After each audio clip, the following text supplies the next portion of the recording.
My dog has conjunctivitis, and when we were at the vet, I was trying so hard not to laugh because I kept thinking about Justin Bieber's Instagram posts when he had conjunctivitis. I don't know, I just thought it was funny as So let me just clarify, I do not hate all Swifties. I just hate the parasocial ones, and that can be said for every fan base. I do not like parasocial people. There is no reason you should hear a celebrity be criticized and feel personally attacked by it and go on to bully or harass whoever gave the criticism. Just be a normal person. Ow, I didn't mean to do that. I feel the same way about people who blindly hate Taylor Swift's music when the only songs they know are Shake It Off or Me or You Belong With Me from a million years ago. Just be normal. So after seeing other people's opinions and getting more pieces of information that I was just missing when I listened through the first time, I kind of just wanted to do a hopefully quick follow-up going more in depth with my opinions, and I wanted to say I changed my mind from thinking the album is mid. I think it was bad. Before I continue, I think it's bad because in my personal listening process, even with albums I don't plan to listen to again, like Tortured Poets, I'll still walk away with a few that I like. As I'm listening through, I'll add those lucky few to the playlist and call it a day. When I was done listening to this album, I realized I didn't do that with any of the songs, even the ones I liked, which were basically only The Fate of Ophelia, which I stand by. I think that song is adorable and feel good, and Opalite, which we'll be getting to. I would say I have an average of 4 songs I take away from even lackluster albums, so this says a lot. That's just how I'm measuring it. And this isn't even part of the script. I want to reiterate, like I did in the last video, I am not a Swiftie. I do not like Taylor Swift as a person, yet I'm also someone who has been listening to her music for most of my life. Since elementary school, I have been a fan of the music. So I am coming at this genuinely not from the perspective of someone who's a culty fan, but also not from the perspective of someone who's a culty hater. So like, if you have comprehension, if you can actually discuss things whether you agree or not, welcome. If you just pretend everything she's ever produced is dog shit, or you pretend everything she's ever produced is gold, this is sincerely not the place for you. Continue at your own risk. If you get upset from this point on, that's your fault. I won't get into every single song because if there's nothing new to say, there's just not. And with that said, I'm starting with Opalite. After listening through a second time, I do still like Opalite. It's not a song that requires a lot of brain power. It's just a fun, positive song. It sort of has that millennial optimism feel to it that's reminiscent of the 2010s, and I'm sorry, I ate that shit up and look back on it so fondly. I know it was a little goofy and silly, but I like it. I like that type of music. I like feel-good music that doesn't have to have a deep meaning. However, when Kelsey's ex, Kayla Nicole, posted a clip to Instagram from America's Next Top Model in which a contestant says she doesn't compare herself to other girls or other women, following the album release, people started talking. Taylor vaguely references an ex that wasn't actually into the relationship. She was more concerned with the internet and the public's attention, but poor little Travis was actually in love. So apparently there was a video of Kayla Nicole and Kelsey having a little spat where she says, well, if you would pay attention to me, I wouldn't have to seek validation from strangers on the internet, and he was upset that she was broadcasting it. I pulled these from page 6. In the throwback clip, the athlete requested his then partner get off the phone. As Nicole filmed selfie style, a glass of wine in hand, Kelsey leaned in to firmly request, just drink the wine so we can go. The 33-year-old giggled, telling the camera that she loves it here. Nicole held the same glass in another video, insisting she wouldn't have to go on social media to seek validation from a bunch of strangers on the internet if someone sometimes would pay me attention. Me being her. Okay, you see the brackets. Kelsey sighed and replied, oh my god, get off your phone, get off your phone. You're not even drinking your wine anymore. Can we go? Yikes. We would have broken up on the spot, because who the fuck are you to talk to me like that? You are not my dad. But anyway, what's the relevance? What Swift says next. Taylor implies Kayla was just a phase, a stepping stone to Kelsey finding the person he's actually meant to be with, aka her, Tay-Tay. And given his long history of dating apparently exclusively black women, no white women, yeah, I can see where people are coming from with the anti-black allegations. It sounds like she's saying all those black women were just a phase before he eventually found his one true love. Of course, was going to be the equivalent of white bread in human form. Emphasis on white. And there is a lot of speculation happening about Taylor Swift and anti-black me when my audio stops recording because of a damn alarm. And there's a lot of speculation happening about Taylor Swift and anti-blackness and how envious she is of black women because a lot of her exes, after they broke up, have ended up happily with black women. I'm not saying for sure that's what it is, but I can see the pattern people are drawing and how they're getting to that conclusion. Like, it just makes sense. Father Figure is fine. I wish the production was better. I don't know exactly what tone I wish it would have been in. A little darker, maybe, or at the very least a bit moodier, if that makes sense. It's so hot, I'm not a music critic. But I think it's good because of the subject matter. She's actually singing about something of substance, something that means something. It feels personal instead of flat.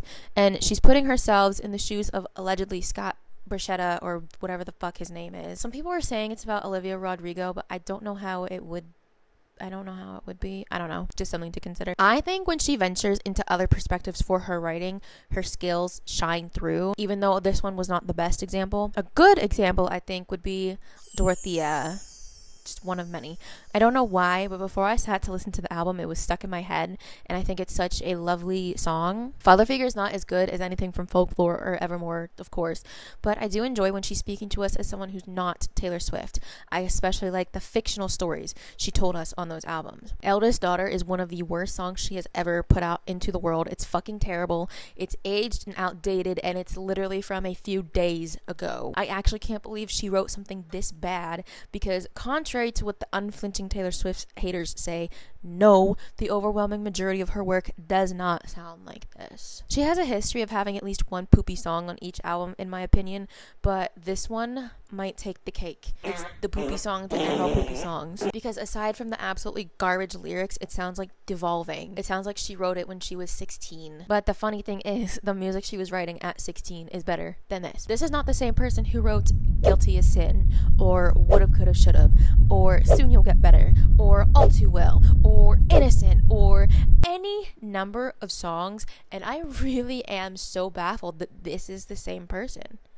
Like, how? What happened? Well, if you ask pretty much anyone, the answer will be she became a billionaire. My opinion on Ruin the Friendship isn't changing, but I will say I don't think it's okay that people are clowning on this song and Taylor Swift for writing a song about high school when it's literally about someone from school who died, and it's incredibly obvious she's reminiscing about a missed opportunity with someone who died. She's not being immature. She's not talking about prom in her 30s because she's stuck there. This is a song about regret and grief. I just think the criticism around that is really weird, and it's why people who blindly hate her music are just as untrustworthy as culty Swifties. And before I move on, I actually do like this song, which makes it the third one I could see myself walking away with. I'm not sure if I would take Father Figure with me, even though I do think it's one of the better ones. 4, actually romantic. I said in the first video that I couldn't see how it was a response to solely Sympathy is a Knife, and there had to be something behind the scenes that we didn't know about. I was right. So Charlie XCX is married to a member of the 1975. I mean, maybe you knew that. I didn't. So that's how they connect. Obviously, Taylor Swift dated that disgusting rat Maddie Healy, so Taylor literally addresses things in the song that are not present in Sympathy is a Knife. That's why I was like, how? So there was something happening between them that we just don't know about. Pause. She says in the song, like, I heard that you high-fived my ex after he ghosted me. Who gives a shit? We pay bills. You high-fived my ex? Genuinely, who gives a f***? And why do you give so much of a f*** that you wrote a song about it? Like, obviously, there could be more. Like, we don't know what Charlie XCX was saying about her behind closed doors. She could be justified in writing a diss track. It's the things mentioned in the song, 90% of it, not justifiable. You didn't need to do this. However, I stand by my original opinion. I don't like the song. Using drug addiction as a comeback is unnecessarily nasty. And I hated that line about the obsessive hate making her wet. It was just uncomfortable. And I don't want to hear any misogyny or slut shaming or anything of the sort allegations, because that's not it. I will bump Bedchem and Juno by Sabrina Carpenter. I have been listening to Ariana Grande since high school. It just sounds like Taylor Swift is trying to force vulgar sexuality because she sees it working for the younger pop girls, and it just does not fit. She is not a vulgar artist, but she is desperately trying to stay on top. But the shape shifting she always pulls is not working here. And just, it's a bad distract. I wasn't going to talk about Wishlist again because my opinion hasn't and will not change, but I got this comment that says, you failed to make the argument for why this is conservative propaganda. You just gave your opinions on each song. Settling down and wanting a slower life with kids isn't propaganda. Brother. It's what adults have desired to do since the beginning of time. And when I was like, bro, just discovered clickbait titles, they were like, well, clickbait titles should be called out. Fine. First of all, the title was still relevant because I did say one of the songs was conservative propaganda. Wishlist. Now, this specific person doesn't want to understand the connection I was making, even though tons of other people did. I literally got a TikTok on my For You page about it today. We are in a very scary time in this country. This album is feeding into that time. It is supporting the views of that. Things like Wishlist, minimizing the value of material things might be the illusion of that song. It's, to me, immediately supporting trad wife culture. But I'm going to talk about it anyway. So immediately she's saying, I'm not like other girls, without explicitly using the phrase. If you can't infer the meaning without it being spelled out letter by letter, then I just don't know what to tell you. Anyway, the whole I'm not like other girls thing is inherently misogynistic because it implies you're better than them and their frivolous and shallow interests in this specific song, materialistic items and wealth and vacations and on and on and on and on. But Taylor Swift implies she's better than that. She just wants to marry her man and pop out his kids and live a normal life in the suburbs, and that's all she needs out of life. Let's put on our thinking caps, kids. To this day, misogynistic men will say they want a traditional woman, i.e., a woman who will cook and clean and pop out his babies with no greater ambitions, which is what she's saying in the song. And the misogynistic women will subscribe to that because they think defending and upholding the patriarchy will shield them from the harm it causes. Spoiler alert, it doesn't and won't and never will. Anyway, the song pushes the message that Taylor Swift would be fine in that role, even though it's not true. And the timing at which she has decided to put out a song like this cannot be overlooked either. Things connect. The things that you say during moments of political unrest and like the things that we see happening with this administration mean something. It is not coincidence. Anyone with a brain could tell you this was intentional, and this is Taylor Swift trying to appease to the rising popularity in conservatism. Good golly gosh. So, verse 2. They want that freedom living off the grid. Funny how she uses the word freedom. They want those 3 dogs that they call their kids, and that good stuff, no hypocrites. Again, funny. They want it all. They want a contract with Real Madrid. They want that spring break that was lit, and then that video taken off the internet. They want it all. Chorus, I just want you. I just want my man. Have a couple kids, got the whole block looking like you, which, considering the mess that we had with Sydney Sweeney this year. My jeans are blue. Oh, God. We tell the world to leave us the alone, and they do. Got me dreaming about a driveway with a basketball hoop. Boss up, settle down, got a wish list. Whatever. It's not even subtle, I fear. If you can't see it, it's because you're choosing not to. I sincerely don't know what else to say. I'll say the same thing I commented to this person under the video. I can explain it, but I cannot comprehend it for you. So would. I originally said it wasn't bad, and then I said I didn't like it. If you watch the video, I literally talked myself out of saying that it wasn't bad. So going back to Taylor trying to force sexuality, she has songs about sex. She has horny songs. But until Reputation, I think, she wasn't so blatant about it, and even then she never explicitly wrote about the action of sex. Dress is a timeless bop, by the way.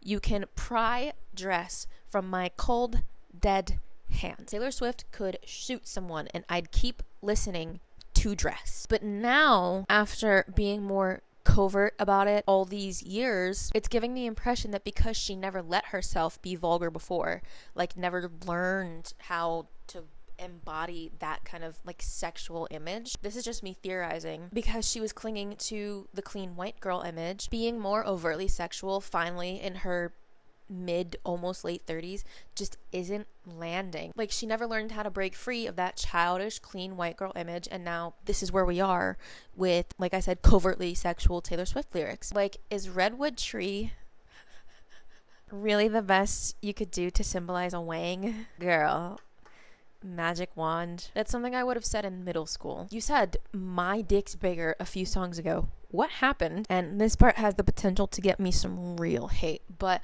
I think there's something weird happening with the news outlets and critics, because she's being praised for this, but the public, it's very divisive, but people do not like it. It's all over social media, and the response from the public is not aligning with what's being written about it. It's like, is she paying you guys to lie or something? Rolling Stone made it embarrassingly obvious, I'm afraid. And this kind of thing is why people don't trust publications anymore. You're not supposed to report or review with bias, and if you can't do that, get a different job. Alternatively, if you're too cowardly to say no to a payoff, well, you'll just have to live with knowing you're a spineless sellout, I guess.